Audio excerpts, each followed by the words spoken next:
Hello and welcome back to the American Experience. It is wonderful to have you on this Sunday, October 5th, at the time of this recording. As I speak, there's really just one issue I want to hit today, but there's kind of three parts of it. I've been reading a bit, I've been looking at the news, I've been doing a lot of thinking. That's what I've been doing. I've been doing thinking, and I recommend everybody else thinks too, because I think thinking is really important. But I've been thinking a lot. I've been saying to myself, what do I believe in? That's what I've really been doing. Because to me, a lot of my ideology makes no sense. And if you're listening to me, you're probably listening for my spin on things, and you're probably agreeing with me on some stuff. And you might be confused too. You might be confused on your beliefs, on what is an ideology I can get out of this incoherent mess of ideas and beliefs and stuff I have. And that's what I'm here for. I'm here for explaining. I'm here for the understanding, okay? I know I'm young. I know I don't know I don't know as much as Tucker Carlson or Alex Jones or Michael Knowles or something, but I'm trying to learn, okay? I'm trying to understand. And what I'm trying to understand especially is the incoherent mess I have in my head right now. If you get what I mean, you might be having the same problem too, but for me, I have like three different parts, three different ideologies going around my head right now, confusing me. I have nationalism, I've got conservatism, and I've got libertarianism. And all three of these ideas are floating around my head and they're confusing me, and also, I added some conspiracy theory stuff, and now I'm even more confused. And you're probably the same way. You're probably like, yeah, Tanner, I agree with you there, man. Like, how do I make sense of this world? And the good news is, we can really make sense of this world thanks to the Bible. We can really make sense of the basic stuff like human morality, sinful nature, why are we here on this earth? We can understand that through the Bible. So the basics are there, right? Why are we here on this earth? Morality, what is our preferable society? What are we really looking forward to? Especially considering just the just how important it is for a country to have a good moral foundation. And I think from the Bible you can get that. But also, yeah, again, I'm not making a lot of sense here, kind of, because I'm all strewn around. I have three different ideologies battling in my head, bro, and it's so perplexing. It's so confusing. The world is a confusing place. When I was in eighth grade, I used to think I know the world, bro. I know everything. I'm this Ben Shapiro listening guy. I know what's going on. And then you just grow up and you start realizing, no, you don't know the world. Like, the world is not as simple as Ben Shapiro says it is. Because newsflash, Ben Shapiro has an agenda. Everybody has an agenda. You got to realize that everyone has an agenda, and it's from there you got to say to yourself, well, is our agenda good? Is it bad? Are there good parts of their agenda and some bad parts? You got to use a lot of nuance. You got to use a lot of. It can't just be, oh, I think this guy's bad and this guy's good. You really have to. There's a lot of nuance. Everyone has nuance. And it's one thing to say somebody's a net negative or a net positive for society, right? But then, even then, there's in some bad guys like Karl Marx, there's actually a few beliefs I agree with them on. With good guys like, I don't know, Pat Buchanan. Let's say Pat Buchanan or Abraham Lincoln. Lincoln's a bit more nuanced, but like Pat Buchanan or John Adams, like, it's like, hey, well, I can say you've been a net positive, but I think there's some issues we disagree on, and you really got to use that nuance, if that makes sense. But yeah, that's what I'm trying to figure out is nuance. I'm trying to get a coherent ideology out of the three big ideologies that are just swarming around my head right now. And especially in the political sphere and in the cultural sphere, it's really hard to figure out what you stand for, right? Because religion helps you out a bit. It helps you out sort out the morality questions, especially when it comes to social issues. But when it comes to gun rights, it's like, well, like, is that just a political, a religion? Like, how do you work that out? And it's just so confusing. And so that's what I'm doing today. Today, I am trying to get a coherent ideology out of those three ideologies that are swarming around my head, and I'm trying to create a coherent ideology out of those. And I think a lot of you listeners, you probably agree with me. World's a confusing place. A lot of my listeners, you guys are probably pretty young. Young youth, young adults, and you're probably agreeing with me. Like, I have all these ideas swarming around my head, but I don't know how to sort them.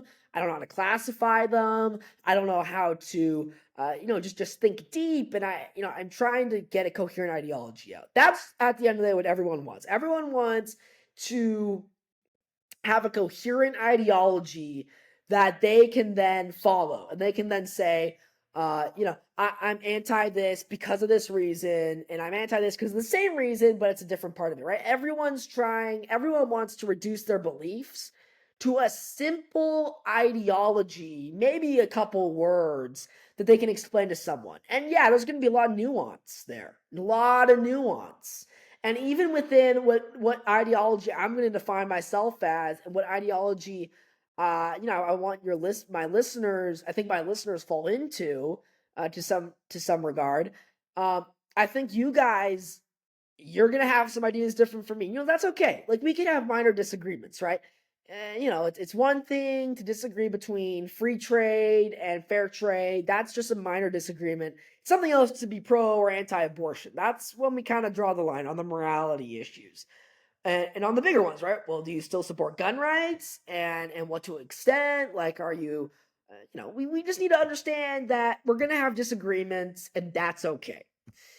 But without further ado, let's get into what we're going to talk about today, because I've just been yapping for 6 minutes and I haven't gone into what I'm going to talk about. Man, I got to stop yapping. That's what I really got to do. Oh, there I go again. I'm yapping. Oh, man. What am I going to do, guys? What am I going to do? But anyways, we got some stuff to talk about. Number one, we're talking about digital ID in Great Britain for all working people. That's a problem. We're going to talk about that. We're going to talk about my book review on the Communist Manifesto. And we're also going to talk about the ideology, and I think they're all interrelated, all right? Now, here's what we're not going to talk about, and I'll tell you why. We're not going to talk about the government shutdown, and here's why. I know the government just shut down, the U.S. government. And I understand why some people think that's a big news. But I'm old enough to remember when there was a government shutdown, like 2 years ago? I was old enough to remember, or maybe it was in last December, they were threatening government shutdown. Like here's the thing, and I love politics just as the other guy. I love talking about the different candidates, and I love talking about, what's going on in Congress. But I actually don't care that much, maybe than other people. I actually care more about political ideology and care more about why do people think the way they do. And I care more about, why people think what they think. I care more about the issues, the bigger long-term issue. Like, the fact of the matter is, government shutdown will happen.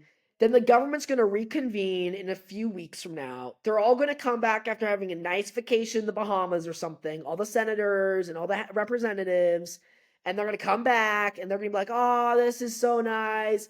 And somehow they're going to figure it out, and they're going to, I don't know, they're going to like maybe give themselves a pay raise. That's what's going to happen from what I understand of this. Maybe I'm not very deep in my understanding, but I feel like that's what's going to happen. That's my perspective on this. That's why I'm not going to talk about it. I mean, it's just play politics. It doesn't really change anything as far as that. Maybe now it will because Trump's in office, but every single time, remember, Trump shut down the government, I think in 2016 or something, maybe 2017. I wasn't alive back then. I was alive, but I don't really remember that very well. I was pretty young.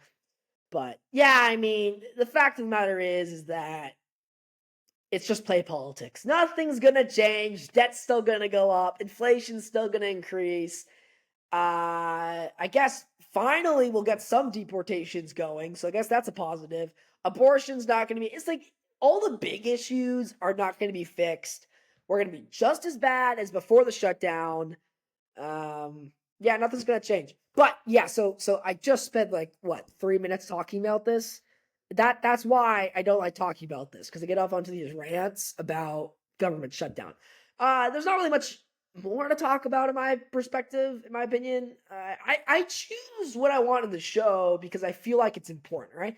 You guys have to understand, when I choose what I talk about in the show, I'm showing bias there. I'm showing what I think is important to talk about. So I'm not going to be talking about, I don't know, some stuff in China, like inner politics in China. I'm not going to be talking about some stuff that other political people will be talking about. Because the fact of the matter is, I'm just like every other political commentator. I am commenting on stuff that I think is important. And guess what? That's subjective. And that's why I don't recommend you only listen to my podcast. That's why I recommend you listen to other people. And that's awesome. All right. So, what reason why I'm not going over government shutdown, I already feel like it's been satisfactorily explained by other people. I already feel like I don't need to. I think what we need to talk about is how we can get a coherent ideology here on this pod. How my perspective on a big issue, which is the Communist Manifesto, and also my perspective on the digital ID laws in Great Britain, because I think those are important issues. So just understand, when you're listening to the show, I'm not giving you the full scoop. I'm not even really official. I'm not affiliated with anyone. This is me, Random Joe, on the internet, yapping away. Okay, got it? Yeah, I think we got it.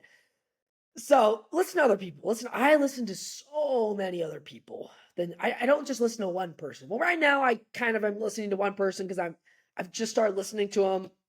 But I was listening to a Tucker podcast a couple days ago, Alex Jones.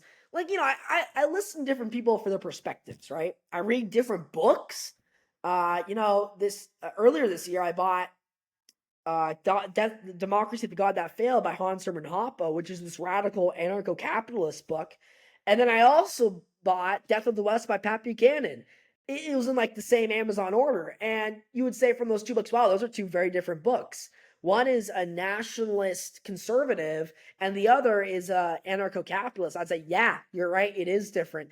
But, and that explains a part of me. That explains why I'm different. That explains why I need to get a coherent ideology started, because otherwise things don't really work. But yeah, I mean, get different perspectives. But that's it. We've talked enough about this. I'm wasting time. So anyways, we're going to talk about digital ID laws in Great Britain. This is from Fox News. I really was just looking up for any mainstream news article. And so I decided, well, Fox News will be a good one. All right, here we go. Fox News. We're going to start with here's the time. It's gonna be linked in the description below. Title is Starmer's digital ID work requirement sparks uproar from UK's left and right. Farage and Corbyn decry Starmer's ID push as excessive state power. I'm going to read a bit of the article and then I'm going to do some commentary on it. This is according to the article. The UK's right and left-wing parties have reached an uncommon consensus. They oppose British Prime Minister Keir Starmer's latest attempt to curb illegal immigration through mandatory digital ID cards. The plan, announced last week and which will be fully rolled out by August 2029, revived a decades-old debate across the UK over whether digital IDs will be overly intrusive or even effective in combating illegal migration. You will not be able to work in the UK if you do not have a digital ID. It's as simple as that, Starmer, leader of the Labour Party, said in announcing the compulsory plan. But while illegal immigration has become an increasing concern across both sides of the aisle in the UK, Starmer's approach has been met with open opposition. Former Labour Party leader Jeremy Corbyn, who left the party in 2024 to stand as an independent, said he firmly opposes the government's plan for compulsory digital ID cards. This is an affront to our civil liberties, and will make the lives of minorities even more difficult and dangerous. He said it's excessive state interference and must be resisted. Corbyn, who this week launched his own political movement called Your Party as an alternative to what he called the control freaks of Labour, echoed similar criticism once voiced by right-wing leader Nigel Farage, who founded the Reform UK in opposition to the Conservatives. Farage, in a post on X, said he was also firmly opposed to the mandatory digital ID cards and argued it will make no difference to illegal immigration, but it will be used to control and penalize the rest of us. The state should never have this much power, he added. While Starmer's plan has drawn fire from both the left and the right, albeit from very different reasons, polls suggest the public mood is also shifting. The Independent reported that more than half of Brits backed digital IDs in June, with fewer than 20% opposed. But that support appears to have drastically shifted, with nearly half of all Brits now saying they oppose the measures, according to the news outlet. The digital ID card, which can be kept on a smartphone, would include the holder's name, residency status, date of birth, and nationality. British reports said it would initially be used only for employment verification, though its scope could be expanded. The plan faces resistance, with more than 2.4 million Brits have signed a petition on Parliament's website opposing it, the BBC reported. Any petition with over 100,000 signatures must be considered for debate. The Prime Minister's office could not be immediately reached for comment. All right, so what's the issue with these digital ID laws, right? At the end of the day, the problem with them, and this is the same problem I have with vaccine passports, is it's just control that the state does not need. Well, number one, it doesn't combat illegal immigration. Most of the immigration coming to Britain anyways is legal. It's legal mass migration, like what's happening in Canada. It's not even really illegal. Yes, illegal immigration is a problem, but not to the same extent it was here in the US. There, it was legal mass migration. They were just not vetting those people enough. They would allow masses of people to come into the country, and they weren't really vetting them. And it was an issue because, you don't know who's coming into your country, and quite frankly, it's a small island country. If you bring in millions of people to this small country, newsflash, housing prices are going to increase because of the increased supply, the increased demand, and the limited supply. And then also, it's just like, these immigrants are mooching off of the welfare system. They're even creating like gangs, like the Pakistani gangs who have been, abusing young girls there. They've been an issue. They've been an issue in Great Britain. And it's mostly legal immigration that's the issue. It's not even illegal. They're legally in the UK. They're legally in government buildings, government hotels that are sponsored by the UK government, and they're allowed to be there, and they're encouraged to be there. That's the issue. The issue is legal immigration, not illegal. And so that's the problem. And all this digital ID is really more government control over your lives for no reason, not even a good reason. It's just like the government could fix the immigration problem in the UK also really easily. Like, nobody realizes this, but UK is surrounded by water. It's an island. All they have to do is stop boats from getting into the UK. Such an easy thing to do. You were doing it for, look, Australia was able to do it in the 1990s, or maybe it was early 2000s. Yeah, if Australia can do it, and they're like 10 times the size of the UK, I think the UK can stop boats from coming in illegally. And it just shows the issue is not illegal immigration. It's just legal. It's just their government allowing in millions of people or hundreds of thousands of people into the UK. And it's on a small island, and there's limited supply of housing. So housing prices go up, and, everybody's just, it's an issue that can be easily solved by stopping allowing mass migration into the country. It could so easily be fixed. But the Labour Party, I guess, who's the governing party right now, decided, you know what? We're just going to make a bigger problem by fixing that problem. And instead of just stopping those boats from coming, we're going to implement digital ID for every person in Britain.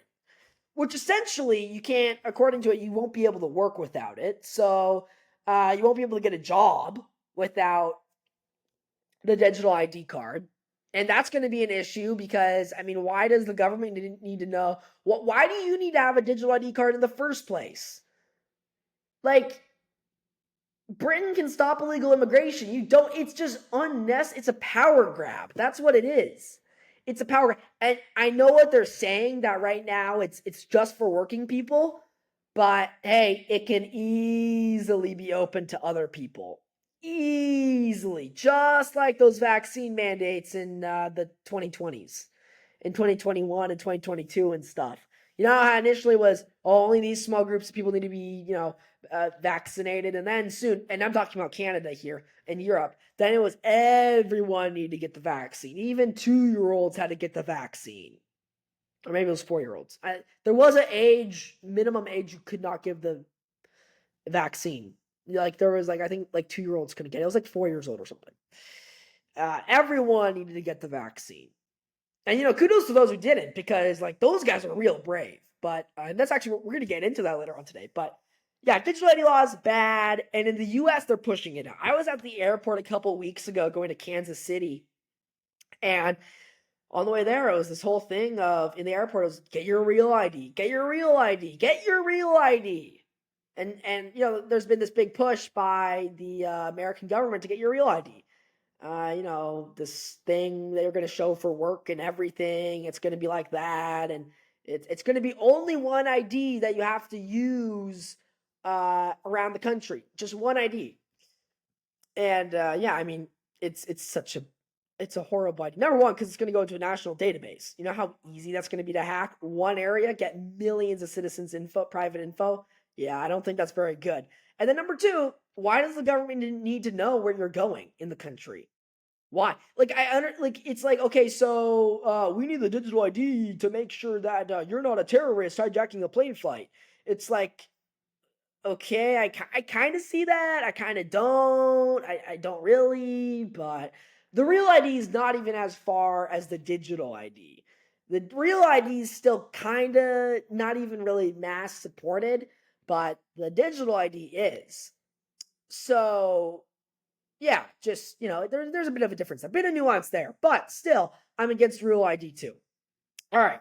So we just talked about that, and we're going to get into the big ideology thing later, but I want to give my quick little review on the Communist Manifesto, because I just read that book. By the way, it's only 48 pages long. It's super short, and kind of not the best rate. It's not very interesting when you read it. It's kind of I guess it's a manifesto, so it's not supposed to be interesting to read, but it was kind of boring, actually. And Marx didn't really explain his ideas very well.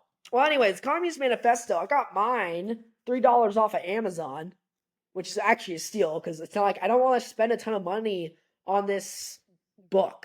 It's $3, thank you. I'll read it once and I'll be done.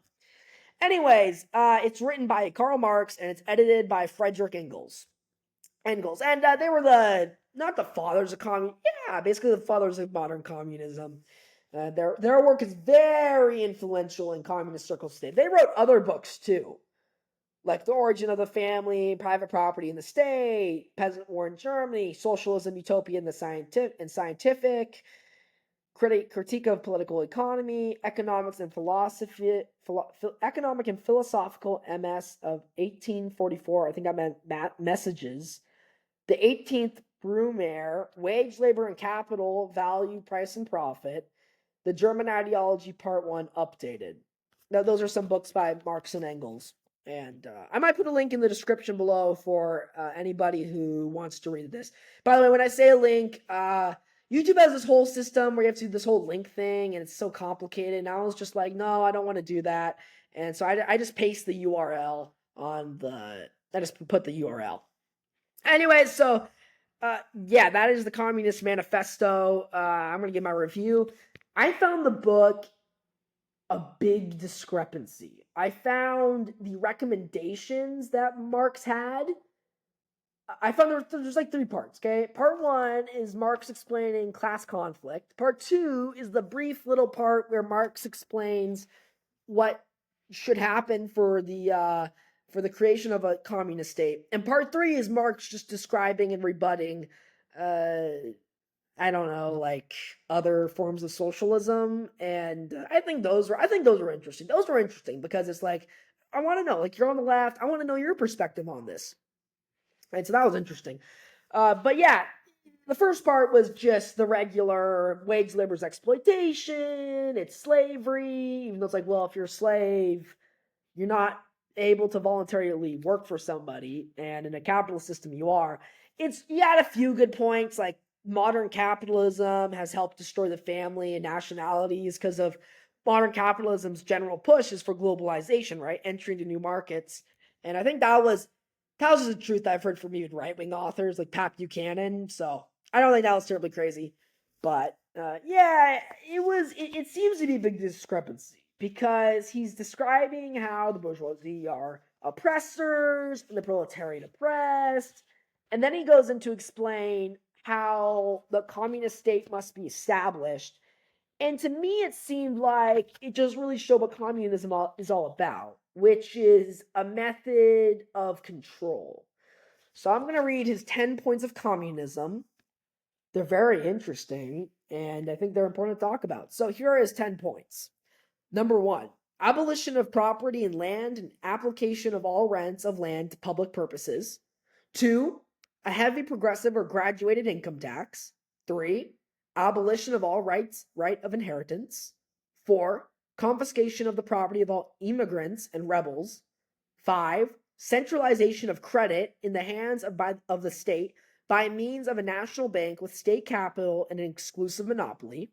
6, centralization of the means of communication and transport in the hands of the state. 7, extension of factories and instruments of production owned by the state, the bringing into cultivation of wastelands, and the improvement of the soil generally in accordance with the common plan. 8, equal obligation of all to work, establishment of industrial armies, or like industrial groups, I guess, especially for agriculture. 9, combination of agriculture with manufacturing industries, gradual abolition of the distinction between town and country by a more equal distribution of the population over the country. So no rural and no urban areas, just it's going to be continuously, I guess, suburbs, I don't know. 10, free education for all children in public schools, abolition of child factory labor in its present form, combination of education with industrial production, etc. Now, first thing that comes to mind for anyone who heard those 10 points, probably said, wait, income tax, central bank, or national bank, which is kind of like central banking in a way, rights to inheritance, free education, centralization of communication, and transport in the hands of the government, and other points. Probably said to yourself, this kind of sounds like our governments have already done a lot of this. And you're right, they have. They really have. And it's scary, they have. So that was interesting. But then I also found, so Marx is describing in the earlier books, how, in the earlier part of the book, how, his theory of economics, blah, blah, blah. And then he goes into this, and he almost just shrugs it off. Like, yeah, this is what we got to do to bring about a communist state. And if you read it, you're like, wait, hold up. What could prevent the bourgeoisie from not taking over your 10 points, right? The bourgeoisie can take over the nationalized bank. The bourgeoisie can, take over the state, which would be in control of all those things. What's to prevent the bourgeoisie from doing this? A lot, not much actually, and they kind of have. So Marx has kind of been incorrect in that example. I think the Communist Manifesto is really just a bunch of hogwash that was written to get people to accept these 10 points of controlling everybody's common life. And there was going to be like some fake economic theory around it. I read it. It's kind of a bore. It's interesting to read because it's like one of the main books on the far left. But I just found it like, what's this discrepancy here? Like, okay, you need state-owned media. You need like all of this. What's preventing the bourgeoisie, number one, from taking over those? And number two, it just sounds like this is a control grid. It just sounds like you're trying to control people this way. So I don't know. I that's the thing that came to mind is this is just a method for control. And well, I think I'm right that. And this is gonna be quick, but yeah, like I was saying, I'm trying to get an ideology out of this, and I think I finally got it. Communist Manifesto really got me to understand what I'm against. You don't know your own arguments till you've read your enemies, as they say. And I think they were right. I think they were. Here is what we are. We're anti-globalist. Now let's understand this in a non-weird conspiratorial way that ticks people off, okay? What I'm trying to explain here is we're not believing that everyone is a lizard, shape-shifting lizard, okay? I don't think that. I don't think any of my listeners think that. Let's just take away this conspiracy theory junk, like this bit of junk, and replace this with trying to understand. Replacing that with let's, I don't know, understand why we're against, why globalism's a bit of an issue. So let's understand this. What is globalism? Globalism is really the concentration of power into the hands of a few so that the entire world is ruled by maybe one government or one economic system.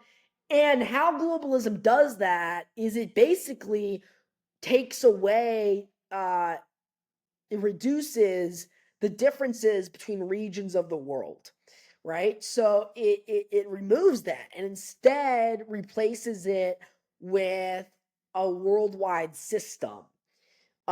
Maybe a one world government, maybe a economic system, maybe a cultural system, but it reduces regional differences and it takes away the uniqueness of certain of cultures of this world and replaces it with one culture, one economic system, one government eventually. Because eventually, if everyone is united in culture and economics, they're going to become united in saying, well, we want one world government. That's what's going to happen eventually.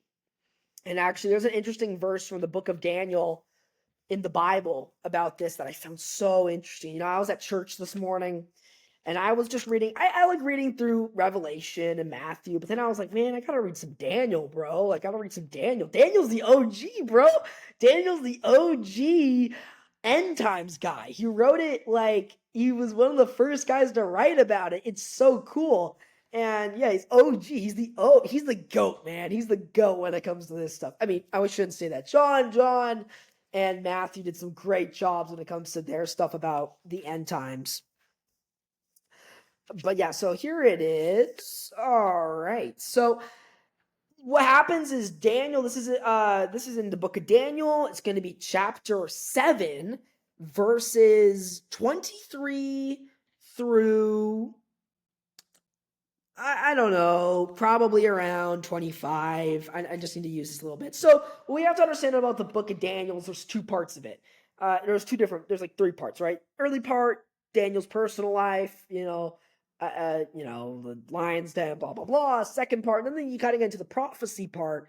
And in the prophecy part, there's some prophecies that are applicable to the ancient world, right? There's some prophecies about ancient Greece and Alexander the Great and Rome and all that. And then there's some prophecies that are particularly about the end times. And you know when it's about the end times because it says that in the book of Daniel. It says this is going to be about the end times, basically. And this is an interesting quote I found. This is a very interesting verse, not quote, verses. Here we go. Okay, so what happens here is Daniel has had a vision of 4 beasts that rise out of the ocean. And they're like some disturbing looking creatures. I don't know. And the 4th beast, he's told, is the last beast that comes out. And it's the most interesting. And so here's what I'm going to read about it. So the 4th beast, this is what it says about the 4th beast. The 4th beast, there shall be a 4th kingdom on earth, which shall be different from all the kingdoms, and shall devour the whole earth, and trample it down, and break it to pieces. As for the 10 horns, out of this kingdom 10 kings shall arise. And another shall arise after them. He shall be different from the former ones, and shall put down 3 kings. He shall speak words against the Most High, and shall wear out the saints of the Most High, and shall think to change the times and the law, and they shall be given into his hand for a time, times, and half a time. Sorry, that was to verse 26. And what it's describing is kind of the Antichrist. It's describing the Antichrist system, the rise of what seems to be one world government. It says in verse 23, it shall devour the whole earth and trample it down and break it to pieces. And so it's describing one world government. And people out there who say it's a conspiracy theory, yeah, there's some people who are actual conspiracy theorists and believe there's going to be a one world government controlled by reptilians. But there's also a group of it who just logically follow through this. Over history, we have been centralizing, okay? Centralization has really been the force throughout history.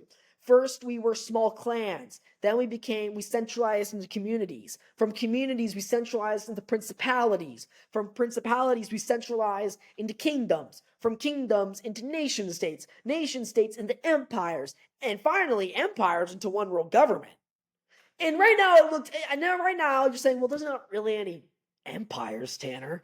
Or there's not really any empires, bro. Like, what are you talking about? Well, there kind of is. Like, the US is kind of an empire, at least in its how powerful it is in determining foreign policy of other countries, how much its economic system is set aside as the world's reserve currency, all of that. It's super. America's an empire. China's kind of an empire now. Modern empires aren't based on land as they were back in the day. They're now based on power and how you can force other countries to do your bidding, which is basically what an empire kind of does, right? Traditional empires would take over land and would force the people in that land, the former rulers, to do their bidding. Well, now it's different, but we're not invading those countries, but we're doing the same thing, right? We're going into Europe and we're, financing Europe's war defense, and we're basically forcing them to do what we want on foreign policy. And that's the same for a lot of things around the world. So, yeah, I mean, one world government is totally possible, and that's what we're against. We're against the centralization of power in the hands of a few, in the hands of one world government. That's what we're against. And as you can see, there's biblical prophecies about this. This will happen. This will happen.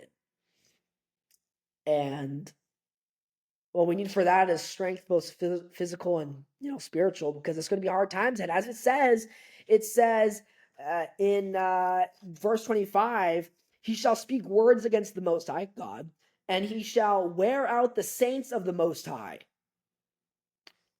Christians. Yeah.